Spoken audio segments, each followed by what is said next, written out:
और ट्रंप के 2 फ़ायदे हो गए। पहले उसने कहा था कि भई इनकी 1500 साल पुरानी लड़ाई है, खुद ही मसला हल करेंगे, हम कैसे बीच में पड़ेंगे। अब बीच में पड़ गया। उनके पहले उसका ये ख्याल था कि पूरा चाइनीज़ वेपनरी और यूरोपियन वेपनरी आमने-सामने ज़रा देखते हैं कौन किसको पलड़ा है। उसके ज़हन में यूक्रेन और रशिया की जंग थी कि ज़रा लंबी चलेगी तो फिर देखते हैं। वो जो आपने 5 घंटे जो किया पाकिस्तान आर्म फोर्सेस ने, और तीनों का क्रेडिट है, एयरफोर्स का ज़्यादा हो सकता है लेकिन तीनों का है।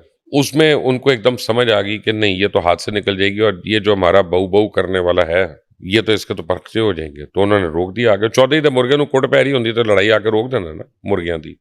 फ्रेंच जहाज भी फेल करा दिए, इजरायली ड्रोन भी फेल करा दिए, रशियन डिफेंस सिस्टम भी फेल करा दिया, ब्राह्मोस भी फेल करा दिए। तो अब अमेरिका की आंखों में चमक आई कि 300-400 बिलियन डॉलर का हमसे सारा इक्विपमेंट अब लेगा, F-35 लेगा, पेट्रियट मिसाइल लेगा। तो अमेरिका ने भी तो अपनी डिफेंस इंडस्ट्री चलानी है ना।